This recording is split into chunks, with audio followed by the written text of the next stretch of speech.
দাড়ি রাখার সঠিক নিয়ম কি? চিপের দুই পাশে কেটে সাইজ করা যাবে কিনা? ভাই, দাড়ি এই যে চোয়ালের যে হাড্ডি আছে, এই হাড্ডির উপরে যে পশম আসে সবগুলোই দাড়ি, এগুলো সবগুলো রাখতে হবে। এদিকে চাইচা এখানে সামান্য একটু রাখলেন, আছে না অনেকে রাখে, এই স্টাইলি দাড়ি রাখলে সুন্নাহ আদায় হবে? নবী সাল্লাল্লাহু আলাইহি ওয়াসাল্লামের নির্দেশ ওয়াজিব আদায় হবে না। দাড়িকে লম্বা করতে হবে। আফুল্লুহা আর খুল্লুহা, নবী সাল্লাল্লাহু আলাইহি ওয়াসাল্লাম দাড়িকে লম্বা করতে বলেছেন।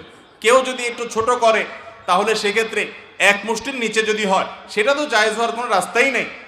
অনেক সাহাবা একরাম এক মুষ্টির পরের অংশটা কেটেছেন, সেখান থেকে ওলামা একরাম এক মুষ্টির পরে লম্বা হলে সেটাকে কাটাকে জায়েজ বলেছেন। যদিও অনেক ওলামা একরাম সেটাও নিষেধ করেন, কারণ নবী সাল্লাল্লাহু আলাইহি ওয়াসাল্লাম বলেছেন লম্বা করো, আর ফুল্লুহা লোহা আফুল্লুহা, তোমরা দাড়িকে ছেড়ে দাও, দাড়িকে লম্বা করো।